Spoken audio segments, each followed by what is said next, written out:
9월 10일 토요일입니다. 한 주간의 마무리를 잘 하시고 내일 복된 주일 되시기 바랍니다. 함께 묵상할 말씀은 창세기 21장 22절에서 34절입니다. 그때의 아비멜렉과 그 군대 장관 비골이 아브라함에게 말하여 이르되 내가 무슨 일을 하든지 하나님이 너와 함께 계시도다. 그런즉 너는 나와 내 아들과 내 손자에게 거짓되이 행하지 아니하기를 이제 여기서 하나님을 가리켜 내게 맹세하라. 내가 내게 후대한 대로 너도 나와 내가 머무는 이 땅에 행할 것이니라. 아브라함이 이르되 내가 맹세하리라 하고 아비멜렉의 종들이 아브라함의 우물을 빼앗은 일에 관하여 아브라함이 아비멜렉을 책망하매 아비멜렉이 이르되 누가 그리하였는지 내가 알지 못하노라. 너도 내게 알리지 아니하였고 나도 듣지 못하였더니 오늘에야 들었노라. 아브라함이 양과 소를 가져다가 아비멜렉에게 주고 두 사람이 서로 언약을 세우니라. 아브라함이 7 암양 새끼를 따로 놓으니 아비멜렉이 아브라함에게 이르되 이 7 암양 새끼를 따로 놓음은 어찌미냐. 아브라함이 이르되 너는 내 손에서 이 암양 새끼 7을 받아 내가 이 우물 판 증거를 삼으라 하고 두 사람이 거기서 서로 맹세하였으므로 그곳을 브엘세바라 이름하였더라. 그들이 브엘세바에서 언약을 세우매 아비멜렉과 그 군대 장관 비골은 떠나 블레셋 사람의 땅으로 돌아갔고 아브라함은 브엘세바에 에셀나무를 심고 거기서 영원하신 하나님 여호와의 이름을 불렀으며 그가 블레셋 사람의 땅에서 여러 날을 지냈더라. 아멘. 오늘 말씀은 아비멜렉이 군대 장관과 함께 아브라함을 찾아온 이야기로 시작이 됩니다. 여기서부터 질문이 생깁니다. 아비멜렉은 블레셋 왕이고 아브라함은 한 가정의 가장입니다. 왕이 군대 장관과 함께 한 가족을 직접 찾아왔다는 것이 상식적으로 이해가 안 됩니다. 한 가장이 왕을 찾아가야 하지 않을까요? 더 이해가 안 되는 것은 찾아와서 협박을 하는 것이 아니라 화친하자고 합니다. 그리고 평화를 약속하는 맹세를 하자고 합니다. 그랬더니 아브라함은 자기를 찾아온 왕을 나무랍니다. 왕의 종들이 자기 우물을 빼앗았다고 말입니다. 그리고는 우물이 아브라함의 것이라는 맹세를 받아냅니다.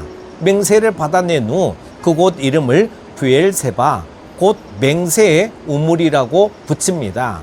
그런데 이 우물의 이름이 이 지역의 이름이 됩니다. 이 아브라함은 브엘세바에 에셀나무를 심고 거기서 영원하신 여호와의 이름을 부릅니다. 아브라함이 어떻게 이렇게 놀라운 이야기의 주인공이 될 수 있었을까요? 아브라함이 99세가 되었을 때 하나님께서 1년 후에 아들이 태어날 것을 말씀하셨습니다. 자, 아브라함은 기다리고 기다리던 아들을 1년 후에 받게 된다는 약속을 받았습니다. 그런데 아들을 낳기 전에 흉년이 든 것입니다. 왜 하필 이때 아브라함은 불평의 마음이 안 들었을까요? 그래도 일단 먹고 살아야 하니 그랄로 내려간 것입니다. 그랄은 블레셋 땅입니다. 그런데 아브라함은 블레셋 사람들이 두려워 사라를 누이라고 거짓말을 합니다. 그랬더니 블레셋 왕 아비멜렉이 사라를 아내로 삼아 버렸습니다. 그날에 하나님께서 꿈에 아비멜렉에게 나타나셔서 사라는 남편이 있는 여자임을 알려주십니다. 다행히 사라와 동침을 하지 않았습니다.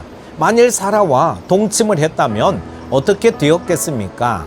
아들을 낳겠다는 약속을 받았는데 아비멜렉의 아내가 되었다면 그 아들의 족보는 어떻게 될 뻔했겠습니까? 아비멜렉은 이때 초라해 보이는 아브라함이었지만 하나님께서 함께하는 자임을 새롭게 보게 된 것입니다. 아브라함을 건드리면 큰일 날 것을 알게 된 것입니다. 자기는 일개 국가의 왕이지만 아무리 해도 자기 자손들을 위해서는 이삭과 잘 지내는 것이 좋을 것이라고 판단했을 것입니다. 그래서 찾아온 것입니다. 그런데 아비멜렉은 예상치 않는 요구를 듣습니다. 아브라함은 자기의 우물을 도로 달라는 것입니다. 아비멜렉은 귀를 의심했을지 모릅니다. 아무래도 자기가 왕이고 지금 아브라함은 자기 땅에 와 빌어먹고 사는 자인데 우물을 도로 달라니 좀 기가 막혔을 것입니다.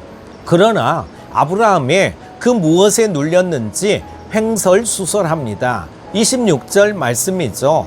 아비멜렉이 이르되 누가 그리하였는지 내가 알지 못하노라. 너도 내게 알리지 아니하였고 나도 듣지 못하였더니 오늘에야 들었노라. 이를 확실히 하고자 아브라함은 양과 소를 가져다가 언약을 세웁니다. 30절 말씀을 보면은요, 아브라함이 이르되 너는 내 손에서 이 암양 새끼 7을 받아 내가 이 우물판 증거를 삼으라 하고 라는 말씀이 나옵니다. 그 우물은 아브라함의 것임을 확인하라는 뜻입니다. 그리고는 그곳을 부엘세바라고 부릅니다. 부엘세바의 뜻은 맹세의 우물입니다. 사라를 누이라고 속일 때는 언제이고 이제는 당당하게 자기의 권리를 찾는 자가 되었을까요? 사라를 누이라고 속일 때와 지금 우물을 되찾고 부엘세바라고 이름을 붙일 때와는 어떤 차이가 있습니까? 사라를 누이라고 속일 때와 지금 우물을 되찾고 부엘세바라고 부를 때와 큰 차이가 하나 있습니다.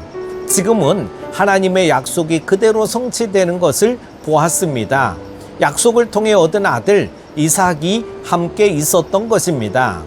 눈앞에 보이는 이삭이 아브라함을 전혀 다른 사람으로 바꾸어 놓은 것입니다. 감히 블레셋 왕과 화친 조약을 할 뿐더러 우물을 다시 내놓으라고 하고 그곳 지명도 마음대로 붙인 것입니다. 아침마다 듣는 이삭의 울음소리와 이제 좀 큰 이삭의 발걸음 소리가 아브라함을 전혀 다른 사람으로 바꾸어 놓은 것입니다. 이삭의 발걸음 소리는 약속을 지키시고야만은 하나님의 걸음소리였던 것입니다. 사실 하나님께서는 아브라함에게 크게 3가지를 약속하셨잖아요.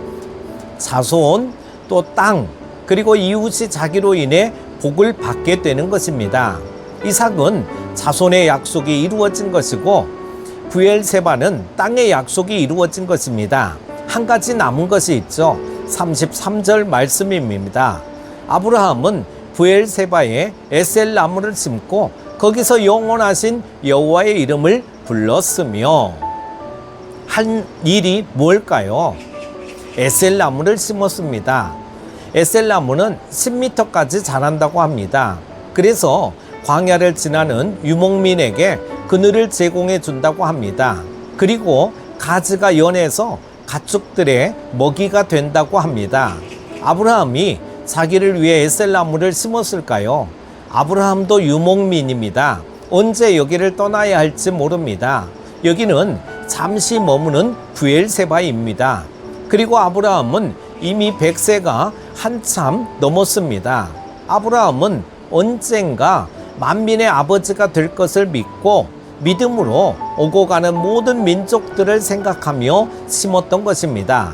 아브라함은 하나님의 약속은 이루어질 것을 믿은 것입니다. 자손, 땅, 이웃의 축복, 그래서 에셀 나무를 심은 것입니다. 사랑하는 큐티 가족 여러분, 아브라함의 자손인 우리 모든 믿는 자들에게 똑같은 약속을 주셨습니다. 자손의 복, 땅의 복, 이웃이 복을 받는 복을 주셨습니다. 너는 복이 될지라 말씀하신 하나님께서는 오늘 우리에게도 동일하게 복된 존재가 되기를 기대하고 계십니다. 오늘도 약속의 말씀을 붙잡고 복이 되는 하나님의 자녀가 되시기를 바랍니다.